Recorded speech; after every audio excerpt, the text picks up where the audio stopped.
बड़ी कयामत आने वाली है, क्योंकि अमेरिकी खुफिया एजेंसी FBI ने अलर्ट जारी किया है कि महज 24 घंटे में अब इजराइल पर बड़े हमले की तैयारी है।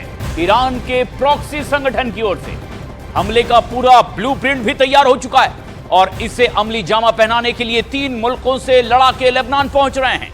यमन, सीरिया और इराक के हजारों लड़ाके लेबनान पहुंच रहे हैं इजराइल पर बड़ा हमला करने के लिए।